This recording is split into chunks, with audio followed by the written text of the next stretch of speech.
Chapter 1: The Marriage Pact. They didn't even unchain my wrists before throwing open the great hall doors. The metal links rattled at every step, digging into the bone of my wrists, but I held my head high. The chains were ornamental, meant to humiliate me, not restrain me. Petty flourish by a petty court. The grand hall was a cathedral of stone and fire. Black iron sconces lined the walls, each flame casting long shadows like hungry fingers. Soldiers in wolf-crested armor stood silent at attention, their gazes heavy. None bowed, none even blinked. I walked past them barefoot, the silk hem of my ceremonial robe sweeping over cold flagstone, soaked from sleet. Every eye followed me, but I only looked at one, the man seated atop the blackened throne. Lucian Thorn, the Alpha King. He didn't rise. Of course not. He sat like a statue carved from war, broad shoulders, cruel eyes, and a mouth set in permanent judgment. The throne's high back rose like the wings of some great bird of prey, and the man in it wore black like a second skin. I swallowed the sour taste in my mouth and stopped 10 paces from him. A voice spoke, not his, but an old, reedy noble at his side. Behold Aiden Varelian, Omega of the River Court, son of Elander Varelian, and offering of peace. Offering. Like a lamb at the altar. Lucian leaned forward slightly, eyes narrowing. He's thinner than I expected. I smiled, slow and razor-edged. I was expecting something uglier. Funny how disappointment goes both ways. Gasps rippled through the court. A guard stepped forward, hand on his weapon, but Lucian lifted one gloved hand, halting him. Then he stood, and suddenly I understood why they called him the Black Wolf. Lucian's presence filled the room like thunder. Tall, built like a storm-given form. He walked down the steps toward me, each footstep echoing. The closer he came, the heavier the air grew. My heart beat against my ribs, too fast. But I refused to look away. His eyes were a steel gray, darker than smoke, colder than ash. No warmth, no lust, just calculation. When he stopped in front of me, he tilted his head slightly, then, with no warning, reached out and lifted my chin with 2 fingers. I flinched. His touch wasn't gentle, but it wasn't cruel either. Just clinical, like a merchant inspecting goods. Not ugly, he murmured, more to himself than anyone else. But too proud. That will be beaten out. My spine went rigid. Try it. I bite. He smirked, the first crack in that frozen facade. I like when they bite, he said. He dropped his hand, turned to the crowd, and raised his voice. Let it be known, the Varelian prince has arrived to fulfill the accord. By this bond, our nations avoid war. He will bear me heirs, and in return, I will not destroy his bloodline entirely. He looked back to me. I'm a generous man. I laughed. You're a tyrant with delusions of diplomacy. His eyes flicked to the chains on my wrists. Remove them. A few murmurs of protest from the older nobles, but no one disobeyed. A guard stepped forward and unlocked the shackles with a dull clink. I rubbed my wrists and said nothing. Lucian's expression didn't change, but his gaze lowered, for the briefest moment, to the red marks the manacles had left behind. He turned and walked away without another word. Not a single glance back.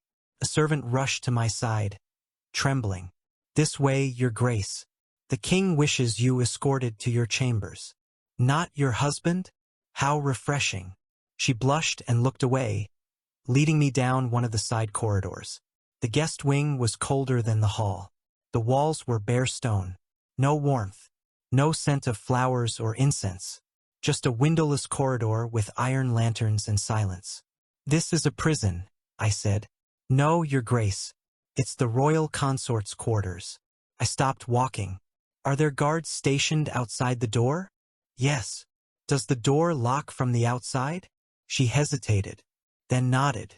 I smiled. That's a prison. She opened the door and bowed low. I stepped inside. The room was large, but sparse.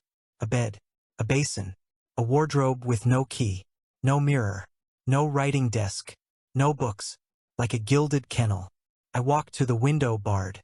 Of course, my fists clenched, nails biting into palm. I would not cry. Not here. Not yet. As the servant quietly shut the door, I turned and whispered to myself. He thinks I'll break.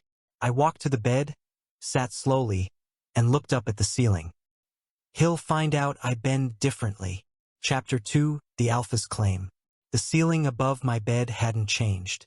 Stone ribbing, stark angles. Nothing soft, nothing curved. Like everything here made to cage or cut. I hadn't slept. I hadn't even laid down properly. Just sat curled against the wall, robe wrapped around me like armor. Every noise beyond the door tightening my muscles. And now there were footsteps I recognized, heavier, slower, deliberate. They stopped right outside my door. A sharp knock, then a second. Before I could answer, the door opened. Lucian Thorne didn't wait for permission. He stepped into the room like it already belonged to him. His long black coat was dusted with snow, his gloves still on. Behind him stood 2 guards, silent and watchful. My voice came out before I could filter it. Didn't think the great Alpha King knocked. I didn't, he replied, shutting the door himself. He stood there for a moment, just looking at me. I remained on the bed, arms wrapped around my knees. He didn't speak, didn't move closer. That was worse. Came to see if I'd strangled myself yet? I asked. No, that would be wasteful. I raised an eyebrow. So poetic. Lucian finally took off his gloves, 1 finger at a time. He laid them on the edge of the dresser, slow, deliberate. Then he said, "Tonight we begin the bond." I felt it like a knife to the ribs. He wasn't angry, not lustful, just cold. Like this was a contract, a task. I stood, slowly. "If you want to rut like an animal, you could at least ask politely," I said. He stared. "I'm not in the mood for games," he said. I walked past him, slowly, deliberately brushing his shoulder as I moved toward the fire. "Oh, I believe that. You don't strike me as the playful type." The tension in the air coiled tighter. I could feel his eyes on my back. I turned to face him again, letting the firelight cut across my face. "I'm assuming this is for your court. Proof that the bond has been consummated." He gave a nod once. "They'll want a mark. And the sheets." I laughed short and sharp. "Of course. How utterly barbaric." He took a step forward. I didn't move. "I don't care what you think of our ways, you're mine. That was the agreement." Lucian said, "I am not yours. I'm a prisoner. A political corpse you haven't buried yet." I spat. He looked at me for a long time, then slowly raised his hand, not to strike, not to touch, just to gesture. "Take off the robe." My fingers trembled. I hated that, but I refused to show it. Instead, I slipped the robe from my shoulders and let it fall silently to the floor. I was bare beneath. Lucian's eyes flicked over me, not with lust, but with scrutiny, as if I were a statue or a meal he hadn't decided to eat yet. He stepped forward, then stopped. Something shifted in his expression, just for a breath, a hesitation. Not weak, never weak, but fractured in a place no armor covered. I expected him to grab me, push me down, force me, but he didn't. He stepped forward again and stood close enough for me to feel the heat of his breath. He touched my shoulder, firm, not cruel.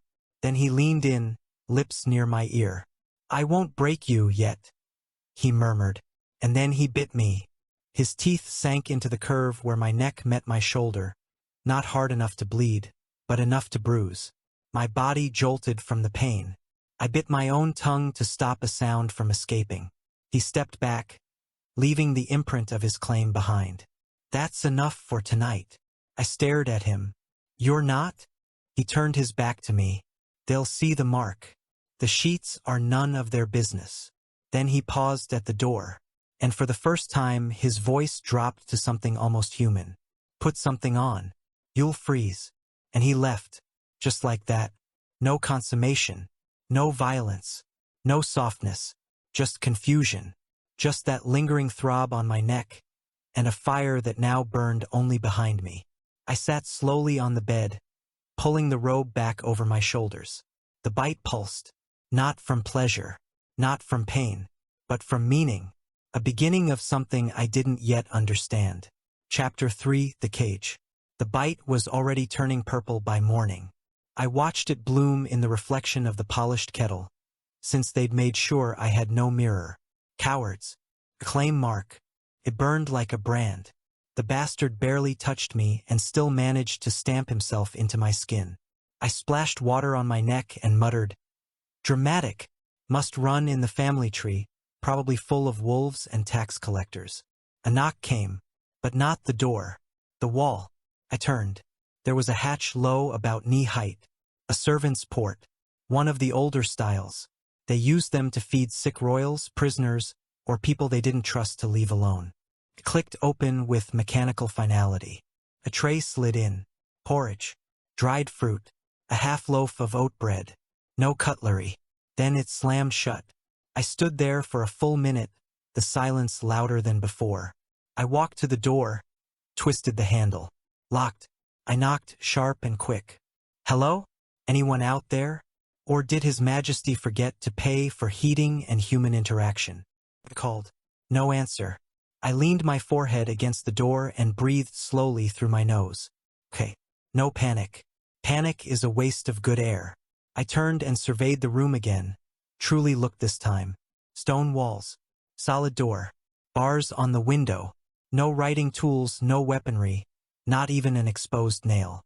A dog couldn't chew its way out of here. I pressed a hand to the stone beneath the window. I glanced up, ceiling beams. High. Too high. But something near the fireplace caught my eye. A groove in the wall. Small. Out of place. I crouched and traced it with my finger. A hairline crack. Something behind it. "Don't be a rat tunnel," I whispered. "Don't touch that." The voice froze my blood. I turned sharply. One of the guards, a young one, stood just inside the open door. Hadn't even heard it open. Didn't realize the king sent his soldiers to babysit fireplaces. I said lightly. He said nothing. Just shut the door again, slow and deliberate. I heard it lock. My throat tightened. The crack in the wall might have been nothing, but now it was everything. I let the day stretch, counted cracks in the ceiling, rewound every conversation I'd had with Lucian like a play with too few acts. The sun never quite came out. The world beyond the window looked gray, swallowed in permanent frost. I heard footsteps again just before nightfall. This time the door opened. Lucian. No guards. His silhouette blocked the firelight behind him. All black coat and ice. "You didn't eat," he said, eyes flicking to the untouched tray. "I wasn't hungry. You'll get sick.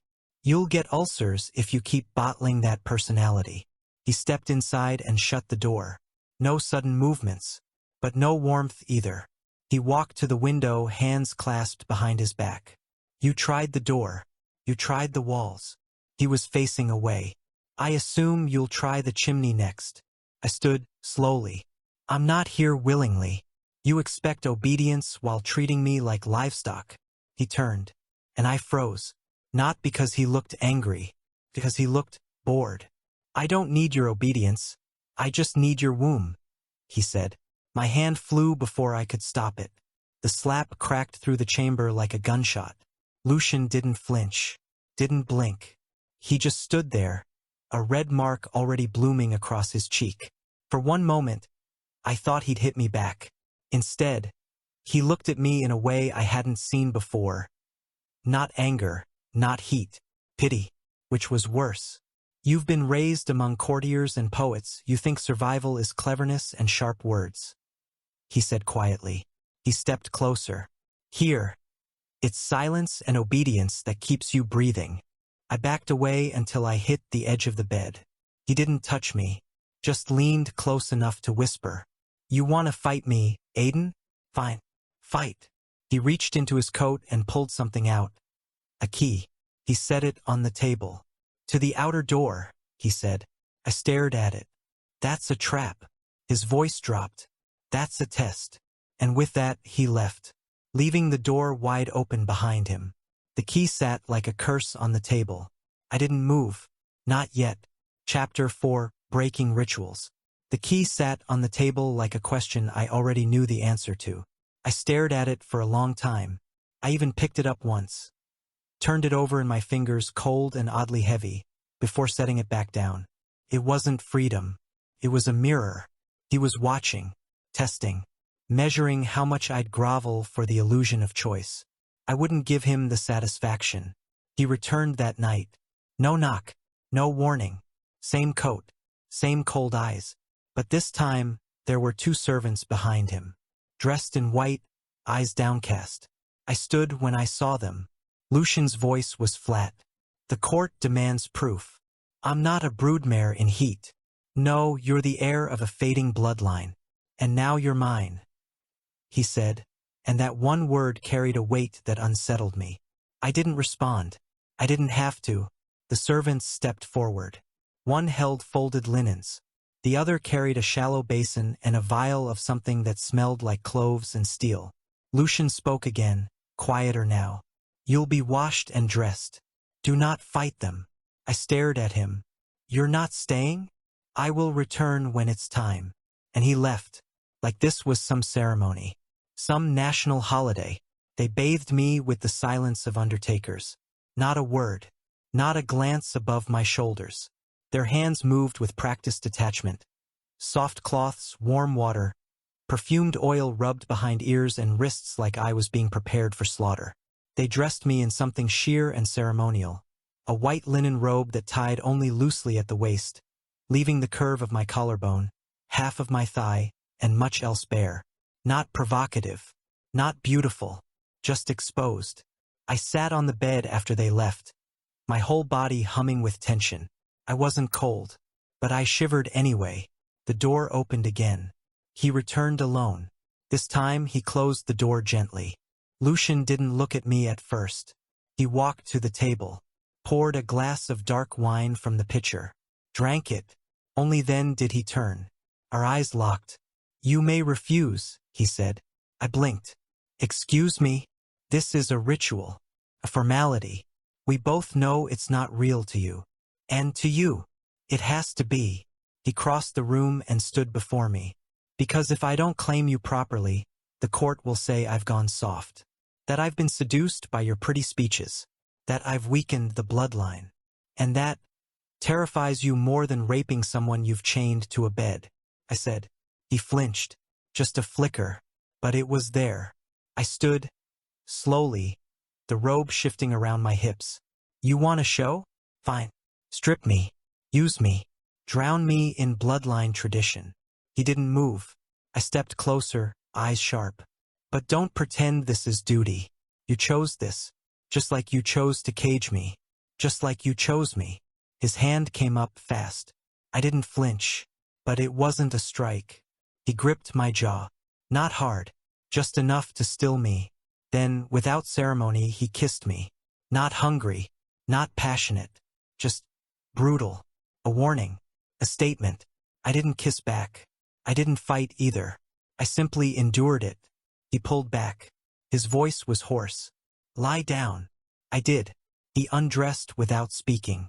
No tenderness. No real violence either. Just mechanics. He joined me in the bed and did what was required. It didn't last long. My body responded the way biology required, but my mind had long since fled to somewhere else. A marble room, cold window, a quiet fire, somewhere where he wasn't inside me. He didn't moan, didn't sigh. He was silent the entire time. When it was done, he pulled away without a word. He stood, naked, bathed in firelight and shame. I rolled onto my side and pulled the sheet over my chest. He didn't look at me, just dressed, fast, and left the room. The door clicked shut. I stared at the ceiling. The bite on my neck throbbed again. I closed my eyes and smiled bitterly. You call that a bond? Chapter 5, The Secret Within.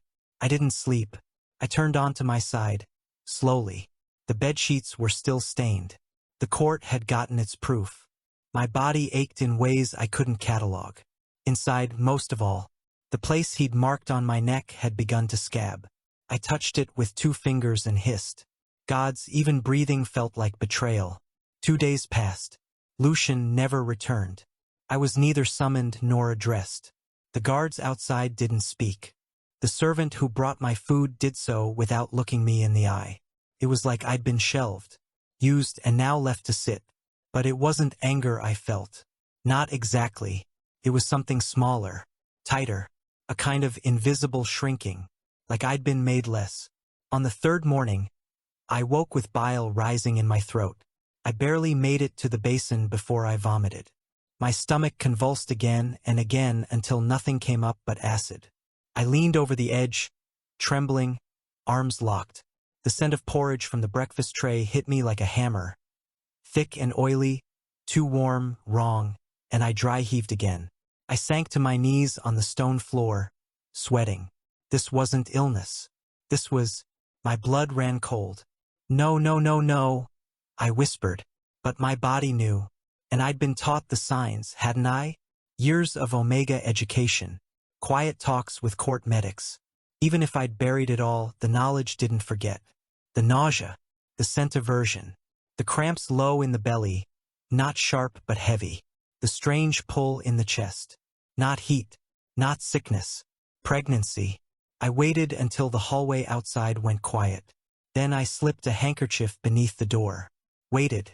A heartbeat later, a servant took it. 5 minutes later, the hatch slid open. A vial rolled inside. I recognized it instantly, blight root salve. It detects hormonal resonance. 1 dab on the tongue. If the taste went bitter, the body had been claimed. If it stung, conception. My fingers trembled as I lifted the cork. I dipped my finger in, smeared a touch on my tongue. Waited. Bitter. Then the sting came. Not harsh. Just enough to flare under the tongue like a brand. I stood there in silence, tasting the shape of my future. Pregnant. By him. I didn't cry. Not then. Instead, I turned toward the window. The snow had started again. Thick, slow flakes drifting like ash. I placed a hand low on my stomach. You are not a curse, I whispered, even if everything in me screamed otherwise. You're mine, and I would keep this secret. From Lucian, from everyone. Because if they found out, I'd never leave this room again. Chapter 6, The Escape Plan. By day 5, I'd mastered the art of stillness. I smiled when food was brought, ate slowly, walked in circles like a bored consort. Never tried the door again. Never raised my voice. I even folded the linens myself. I became what they expected, tamed. Inside, I was anything but. Every step I took, every bite I forced down, I thought, he'll find out. He'll trap you. He'll take the baby.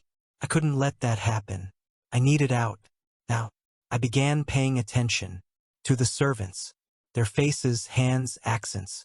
To the way guards shifted positions every 4 hours. To the sound of bells, always 2 chimes before the lanterns were lit.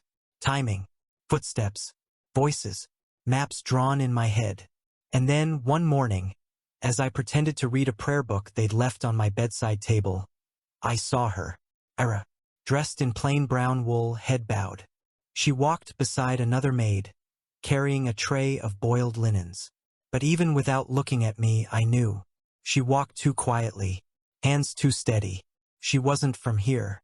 She was mine, or had been. My throat burned. I waited 2 days before I acted. When she came again, this time alone, I made my move. I pretended to sleep until she began clearing the basin. Then I spoke. Voice calm, quiet. Did the night frost settle on the orchard?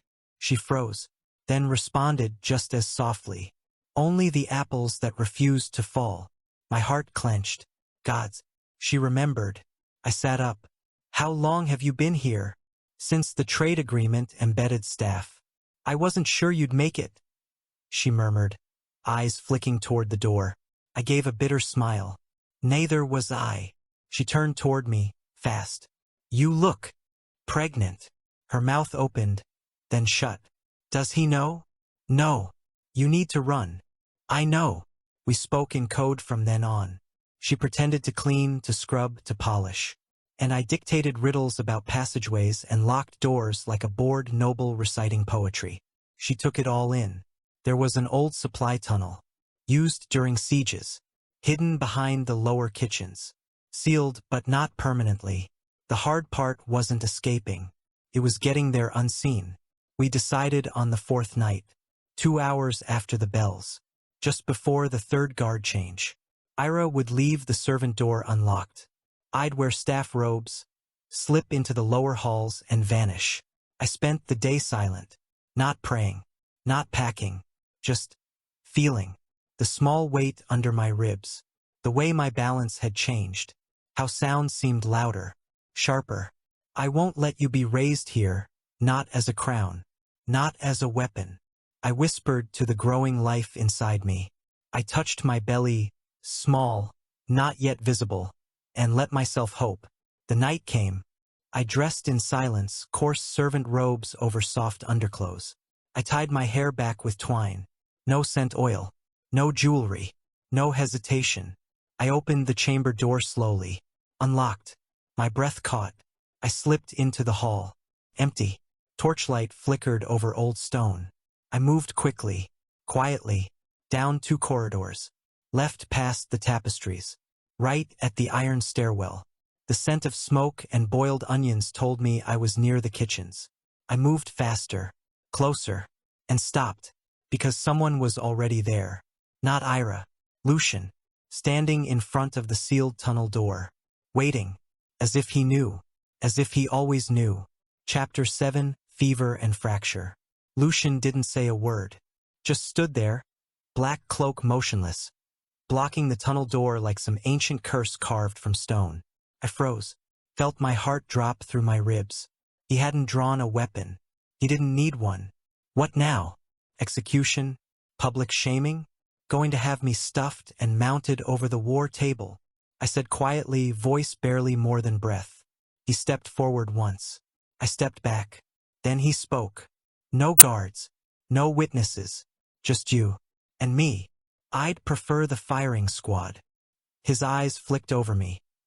The coarse robe, the twine in my hair, the bulge of cloth beneath the hem where I'd wrapped the few herbs I managed to steal. Why? Why now? He asked, voice still too calm. I laughed. Hollow. Why not? What do I have here, Lucian? A title stripped from me? A cell dressed up in silk? You think I'd wait to rot? No, I don't carry leashes well. You would have died in that tunnel. I'd rather die myself than give birth to my child in a cage. The moment the words left my mouth, I realized my mistake. His eyes widened, very slightly. His voice dropped. You're pregnant. Silence pressed like iron between us. I said nothing. I snapped, turning away. I'm not deaf, nor stupid, he said. He stepped forward again. Too close. I lashed out. Don't. But my body betrayed me. The ground tilted. Blackness bloomed at the edges of my vision. I staggered, and Lucian caught me. His arms were iron, steady.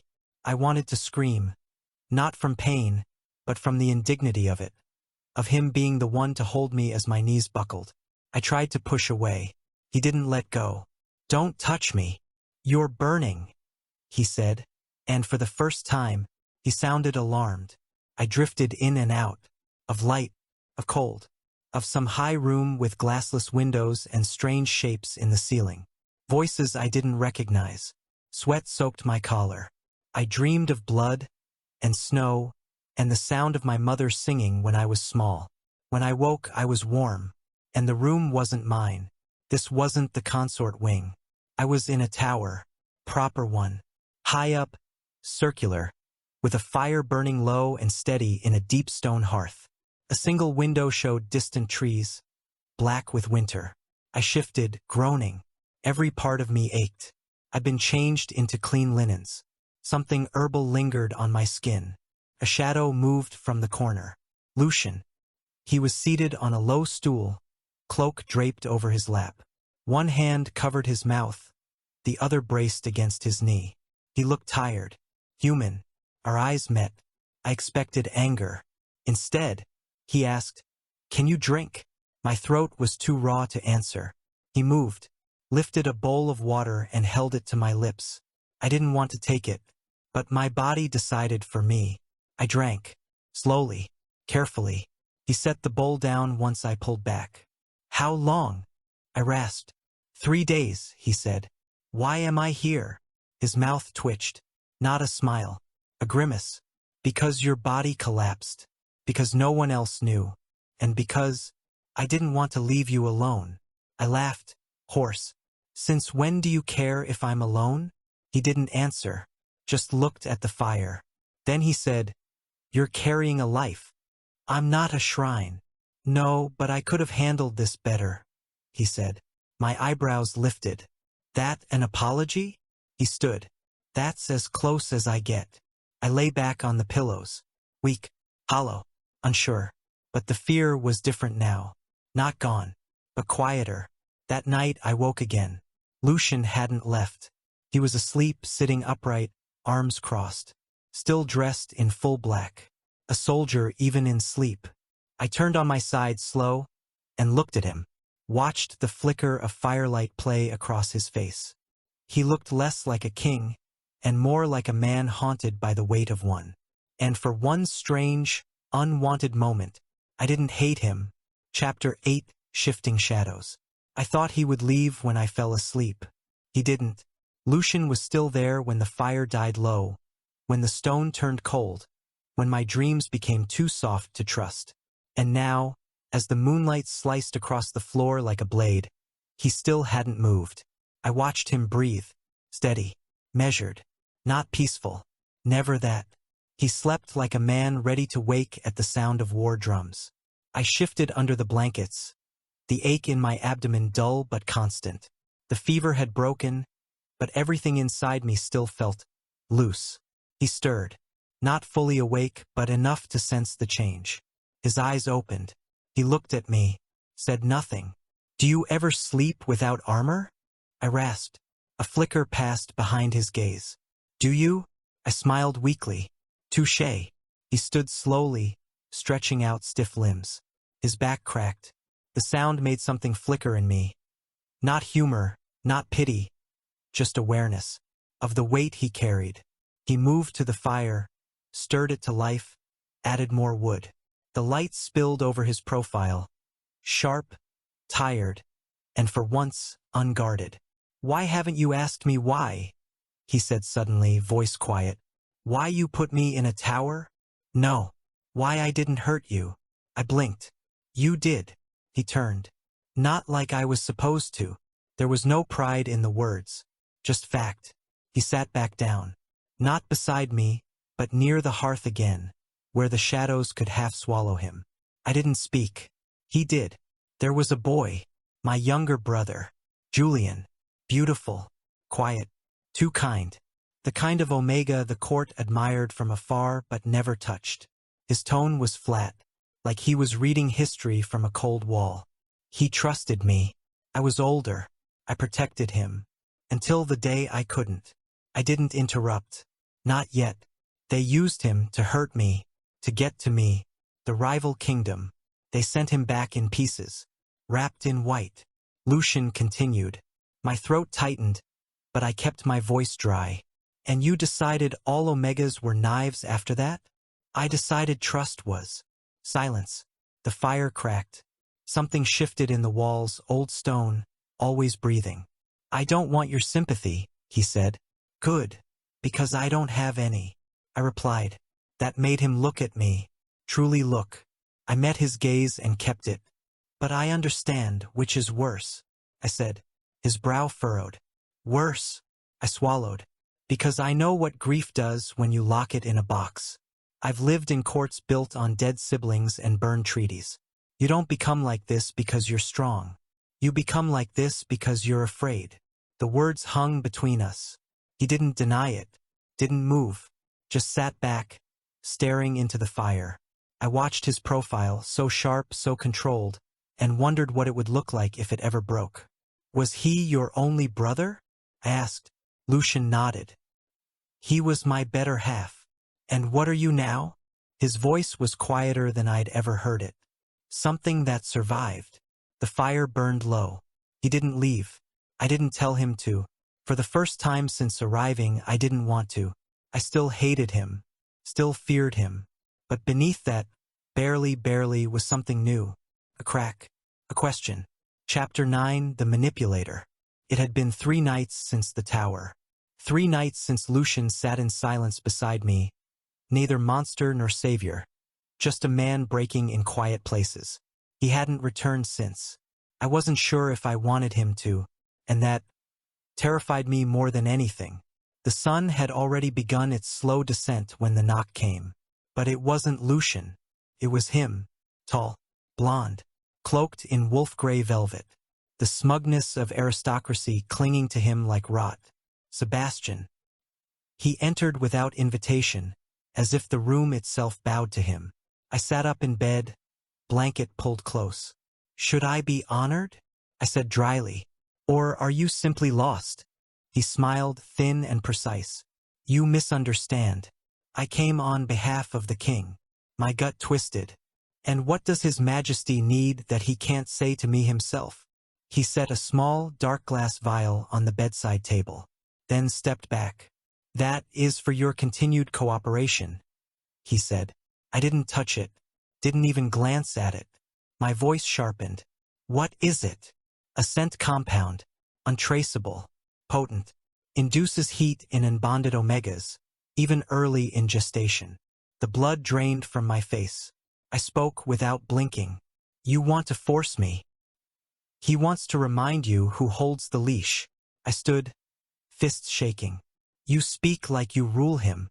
His smile deepened. "Don't I?" I nearly lunged at him, but he left, like a phantom, door clicking shut behind him. I stared at the vial for a long time, didn't touch it, didn't scream, just waited. Night fell. The fever started an hour later. It wasn't natural. Came in waves, heat in the spine, then the throat, then the back of the knees. I stripped down to my undershirt, body trembling, skin burning. I clutched the wall to stay upright. My body, my traitorous body, knew what was happening. And worse, it wanted. A knock came. I didn't answer. Lucian entered, stopped short when he saw me. His eyes narrowed, taking in the sweat, the tremble, the flushed skin. His voice dropped. "Who gave it to you?" "Your pet snake." He stepped forward fast, but I flinched back. Don't you dare touch me." I hissed. "I didn't order this." "But you let him do it." That stopped him. I stumbled backward, breath hitching. "This is who you are, isn't it? A man who can't decide whether he wants to hold me or break me. So you try to do both." I spat. "I didn't." I cut him off, staggering closer, trembling with fury and heat. "I want to hate you so God's damned badly. But you don't make it easy. You ruin everything." I breathed. And then, before I could stop myself, I slapped him, hard. The sound cracked across the room. He didn't move, didn't react. His cheek reddened, but he just stood there. Then, he sank to his knees. Not out of penance, out of defeat. "I didn't give the order, but I let him do this. I didn't protect you. That's the same." He whispered. For once, there was no mask, no ice, no cruel smirk. Just Lucian, the man. I stood there, chest heaving, heart tearing itself apart. And for one blinding second, I didn't know which of us was more broken. Chapter 10, A Bond Forged in Fire. I didn't speak. Not when Lucian left the room. Not when the guards returned to replace the shattered bowl I'd thrown earlier. Not when the heat drugs slowly bled from my system and left me shaking under damp sheets. I lay there, empty, until night fell, and the screaming began. It was distant at first, muffled shouts, clanging steel, the kind of noise that usually stayed far below the upper floors. But then I heard it. Explosions. One. Then another. The floor shuddered. Dust rained from the ceiling. I sat upright so fast my head spun. Not drills. Not training. This was war. And then the door slammed open. Not a servant. Not Lucian. A man in rebel armor. He looked surprised to see me. Maybe expecting someone else, but recognition clicked fast. "Thorn's whore," he said. I didn't wait. I hurled the heavy porcelain basin at his head. He dodged. I tried to run. He caught me by the wrist and slammed me back into the wall, his blade at my throat. My mind screamed one word. Not now. Not like this. Not for nothing. But before I could say it, he was gone, dragged off me mid-motion, slammed into the stone so hard the wall cracked. Lucian, not in full armor, just a black shirt, torn at the shoulder, blood on his hands that wasn't his. He didn't speak. He grabbed my arm and yanked me behind him, blade already drawn again. Stay close. We ran. Smoke filled the corridors. I couldn't see where the flames started, but I could smell it. Burning oil, singed fur, blood. Guards were fighting at every turn, but they were losing ground. The attackers knew the fortress too well. Lucian cut down 2 rebels like shadows. Fast, brutal, no hesitation. I saw the flicker of something behind his eyes. Not rage, not fear, purpose. He was protecting me. He wasn't thinking about it. He was doing it. At the end of the hall, we turned a corner and met the second wave. Lucian pulled me behind him, crouched, ready to strike. But the blow never landed. One of the rebels, a younger one, lunged at me instead of him. Lucian saw it too late. I felt the blade tear into my side before I saw the blood. White-hot pain. I gasped, collapsed. Lucian roared. It wasn't a word. It was instinct, tearing out of his chest like something ancient. He turned and ripped the rebel's throat out with his blade, hand pressed to my stomach. Hold on, Aiden. He dropped to his knees beside me, eyes wild. You're bleeding. No shit, I rasped. But I was losing consciousness. Fast. Lucian lifted me. I tried to fight it, but my limbs had gone soft. He carried me like something sacred. And for once, I didn't tell him to stop. I woke in a room I didn't recognize. Clean, quiet, tapestries on the walls. A real bed, not the consort's stiff slab. I blinked. He was there, sitting beside the bed, covered in blood, head bowed. He looked up slowly. When our eyes met, he exhaled like he'd been holding it for hours. You're alive. You sound surprised. I am. He leaned forward, resting his elbows on his knees. Why? I croaked. He didn't answer at first. Then, with a voice that sounded like it had been ground in stone. Because the moment I saw you on that floor, everything else stopped mattering. The war, the throne, even the damn court. Just me. And him. Chapter 11, The Storm Inside. He stayed with me for 3 nights. Never in the bed. Always in the chair. Silent. Still. Like a penitent king sitting beside the tomb he built with his own hands. I didn't ask him to leave. And he didn't pretend I wanted him to. The new room was too soft. Real linens. Pillows filled with down.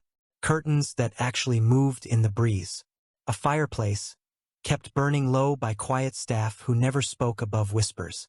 I hated how much comfort made me feel like a guest in someone else's life. You could have left, I said on the second morning, voice scratchy. Lucian looked up from the chair. His eyes were rimmed red, jaw dark with stubble. He answered without hesitation. I didn't want to. You always want things. I wanted you alive. I closed my eyes. Not because I couldn't meet his gaze. Because I could. And that scared me more. The storm hit that night. Wind like wolves outside the windows. Thunder cracking above the stone like it was trying to shake the gods awake. I curled beneath the quilt, muscles tight. My side throbbed where the bandage wrapped me. But that wasn't what kept me up. It was the weight in my chest. The tension I couldn't place. Something coming. Something inside me. It happened just past midnight. A shift. Not pain. Not illness. Just movement. Small. A flutter. A brush from within. I froze. Pressed a hand to my belly. Waited. And there it was again. Not imagined.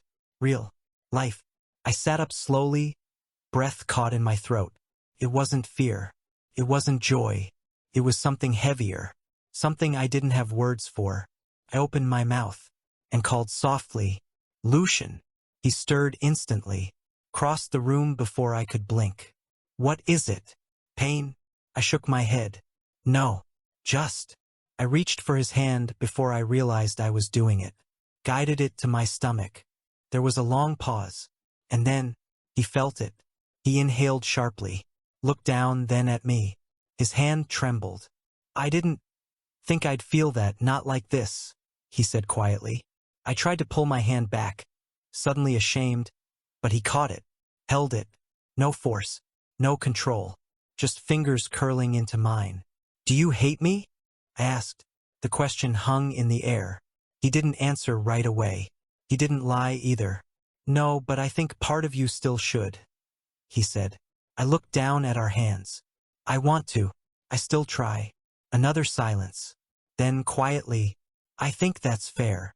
Later, as the storm rolled over the tower and sleep finally crept in again, I felt him shift in the chair beside me. Not away, just closer. Just enough to feel the weight of his presence. Like a wall I could lean against if I needed to. I didn't trust him. But, God's help me, I didn't want him to leave. Not tonight. Chapter 12, Blood at the Gate. I woke to screaming. Not mine. Not yet. The kind that splits the dark like an arrow. Not the outer walls this time. The inner gates. Lucian was already up, blade strapped to his back. Eyes cold, alert, deadly. I sat up too fast, gasping. What? Rebellion, inside the court, he said, voice like steel dragged across stone. My chest tightened. Your guards. Turned. Half of them. And Sebastian? He's not leading it, he's hiding. Cowards never start revolutions. They light fires and blame others when it burns too hot. Lucian said, face blank. Outside, the sound of steel hitting stone. And closer. Too close. He turned to me fast. You have to run. No. You can't stay here, Aiden. I'm not leaving you. Or this. I put his hand on my belly again. It was tighter now. The shape firmer. And lower. His breath caught. Then, a jolt of pain rippled through me. I gasped. Bent forward, both hands gripping the sheets. Lucian was beside me instantly. What was that? I don't know. Another wave hit. Harder. Deeper. Oh gods. He froze. Is it? I looked up, and my voice broke. Yes, it's now. He didn't hesitate. Not for a second. He lifted me, effortlessly, and carried me down the servants' corridor, blood screaming in my ears, his voice ordering the last of his loyal guards to fall back, protect the passage. The fortress groaned around us like a dying beast. Flames in the eastern wing. Shadows moving between stone pillars. Screams and clashes and smoke everywhere. And Lucian, running, holding me like something sacred. He kicked down the door of an old storeroom, warm, sealed, protected. He set me down gently, pulled off his cloak, spread it beneath me. I was shaking, cold and burning, my body trying to tear itself open. I don't know if I've seen births before. I've never helped one. But I'm not leaving, he said, kneeling beside me. He pressed his forehead to mine. You hear me? You do not die in this room. Don't make promises, Lucian. I choked on the pain, on the pressure building low in my spine. Then I'll command it. The labor was a blur. Blood, heat, screams I didn't recognize as my own. Lucian's voice, steady, terrifying, soft. Breathe, breathe again. Push, now. I saw stars, darkness, light, then a sound, new, wet, gasping, a cry, sharp, defiant, alive. I collapsed back, trembling, tears blinding me.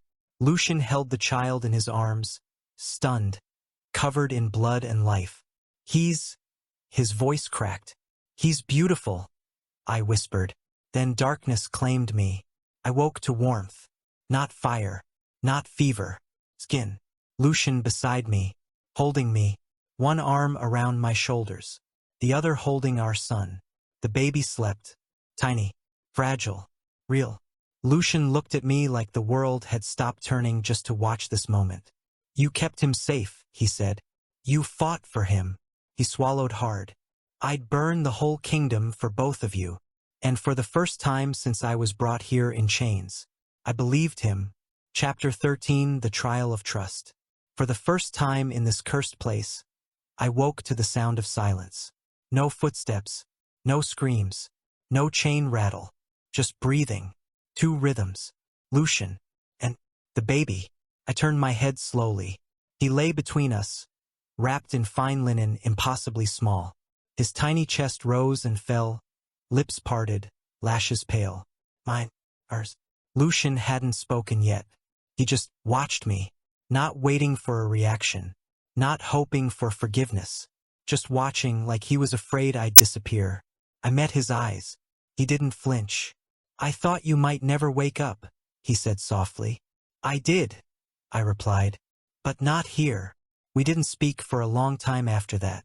The baby shifted once, made a sound, a little hiccup of breath, and Lucian reached out without thinking, adjusted the fold of cloth at his shoulder. His hand trembled, caught it, held it. He looked at me then, really looked, and I realized he was more afraid now than when rebels came through the gates, because I had something the throne couldn't give him. Choice, and I was about to use it. Later that day he came to me in private. No guards, no silk, just Lucian, a man, not a king. He stood by the window. I can't make you stay, he said. I raised an eyebrow. You've done it before. I won't again. I said nothing. He turned toward me, posture stiff like it cost him something to speak this plainly. You're free to go. You and the boy. My soldiers won't follow you. No tricks. No tether. I stared at him. You'd let me walk away. Just like that. No, not just like that. I'll lose sleep over it every night, he said quietly. My heart beat harder. But he didn't beg. He didn't plead. He bowed his head. A soldier surrendering to something deeper than war. Take him if that's what gives you peace, he whispered. I left that night. Not in the dark. Not hiding. I walked through the gate with my son in my arms, and no chains on my wrists. Lucian didn't come to watch. He stayed inside. Maybe that was mercy. Maybe it was punishment. I didn't know. The world outside the fortress was too wide, too quiet. The cold air stung my face in a way I hadn't felt in months. I stayed in a hunting lodge in the forest. Empty, neutral, safe. I fed him, wrapped him against my chest, held him every moment, told him his name, Selim. He never cried at night. I did, once. 3 days passed. I didn't eat much, didn't sleep well.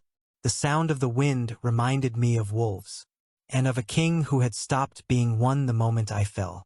On the 4th day, I stood at the edge of the forest with Selim bundled in my arms. He kicked once. I looked down at him, then turned around. Lucian didn't see me enter. He was in the war room of all places, the map still unfurled but dusted now. Untouched. Cleared my throat. He looked up. I will remember the way his face broke. Not like glass, but like ice melting, until the day I die. I don't forgive you, I said. He nodded. I don't forget. Another nod. But I came back anyway. He stepped forward, slow. Stopped just in front of me. And why is that? He asked, voice barely above breath. I looked down at the child in my arms, then back at him. Because I finally believe you'll choose us. He reached up, touched Selim's tiny fingers, then looked at me, and whispered, every day, for the rest of my life. Chapter 14, The Crown Rewritten. The throne room was colder than I remembered, but this time I walked through its center not in chains. My steps echoed softer now. No soldiers flanking me, no court holding its breath, just me, and him. Lucian stood beside the high dais, no crown on his head, only a plain black coat. His armor had been removed. The audience chamber was half full. Not packed. Not empty. Enough to matter. Enough to see. He nodded once, and the herald raised his voice. Let it be known, from this day forward, by decree of His Majesty Lucian Thorn and by the will of the unified kingdom. The herald paused, looked at me, then spoke the words that sealed everything. Aiden Varelian is not consort, but crown-bearer, equal, ruler, partner. The room didn't erupt in cheers. No one knelt, but no one protested either. They just watched. We were no longer drama to be gawked at. We were reality they would have to face. After the ceremony, I walked the halls alone. The guards didn't follow. The servants bowed, awkwardly unsure. I let them. Let the whispers happen. Let the discomfort bloom. It meant change. And change was a weapon just like any other. Later, in Lucian's study, I found the final order sealed with his crest. I picked it up. Sebastian, I said. Lucian looked up from the hearth. He's gone, exiled. No name, no rank. He won't return, he said. I sat across from him. Why exile, not execution? Because I wanted to stop being a tyrant, maybe. I blinked, then smiled. Not because it was kind, but because it was just. We dined together that evening. Not on opposite ends of a long war table, but beside each other. Selim lay in a carved bassinet by the fire, one hand curled around a linen rabbit the staff had stitched. Lucian passed me a goblet. Not silver, not ceremonial, just simple glass. I still don't sleep well, he admitted after a long silence. I looked at him. I'm not surprised. I dream of your face, when you slapped me, when you left, he said. I said nothing. He looked down. Do you dream of me? Yes. He looked up sharply. I didn't flinch. But not the you from before. That seemed to hit him deeper than anger would have. He nodded slowly. Can I lie beside you tonight? Just sleep, he asked. Quiet, careful. I hesitated. Then I said, if you don't bring armor. Done. That night we lay in silence. No words, no rituals, no domination, just breath. Shared. The baby stirred once. Lucian rose to check him, returned without a sound, slid beneath the furs beside me again. I turned on my side, faced him. Does it still hurt? I asked. He blinked. What? The past. He didn't lie. Yes. Good. I whispered. Why? Because I never want you to forget what it took to get here. He nodded. Then, after a moment, I won't. And for the first time since the marriage was forced upon me, I didn't hate the crown on my head. Because this time, I wore it by choice. Chapter 15, The Beginning of Peace. The boy laughed when the snow touched his hand. His first real laugh. High, startled, full of wonder. I watched him from the stone bench at the edge of the garden, where, once, I'd counted guard rotations and planned which walls I could scale. Now I sat beside him, watching him try to catch snowflakes in fists that couldn't quite close yet. Selim, our son, born in a siege, raised in a kingdom still learning how to breathe again. He was light in a place that had known too much dark. The garden had changed. The thorn bushes were pruned. The fountain ran again. There were even benches now, ones not carved to intimidate but to rest. The changes hadn't been dramatic, just honest, like us. I heard the crunch of boots behind me, didn't turn, just said, he's going to eat the snow again. Lucian's voice was quieter now, lower than it used to be. He thinks it's sugar. He thinks everything is sugar. He tried to bite a candle last week. Lucian chuckled and sat beside me, close but not too close. We watched our son toddle toward a patch of sunlight between two hedges. He stumbled, caught himself, giggled. Lucian leaned forward slightly, elbows on knees. I signed the coastal treaty this morning, he said. I know. I read the transcript. Did you like the wording? You called them strategic allies with cultural value, I said, smirking. Very diplomatic. He smiled faintly. You would have called them sea thieves and bribe hounds. I still do, just in private. Silence settled between us. But it wasn't uncomfortable. Not anymore. He looked at me. Do you ever think about leaving again? I thought for a moment, then said, sometimes. He didn't flinch. And why don't you? I watched Selim crouch to examine a frost-covered leaf, his breath fogging in the cold. Because he's happy, I said. And I'm not afraid of you anymore. Lucian looked at the child, then at me. Are you happy? I didn't answer right away. Then I said, you guess. He reached over, touched my hand, carefully, like it still might be too much. I didn't pull away. He said, softly, sometimes I still wonder how you could ever forgive me. I stared at our joined hands, then at Selim. He'll ask one day how we met, what we were, I said. And what will you tell him? I looked up at the sky. The sun had come out just a little, painting the snow gold. I'll tell him the truth, that we were broken, that we bled, that we were cruel, I said. But we changed, slowly, because of him, because of each other. Lucian was quiet for a long time, then whispered, I hope that's enough. I squeezed his hand. It will be, because we'll make it be. Selim looked up at us, bright-eyed. He ran toward Lucian, who caught him mid-run, spinning him once and laughing. A sound that still startled me sometimes. Not because it was rare, but because it was real. I stood, walked to them, wrapped my arms around both.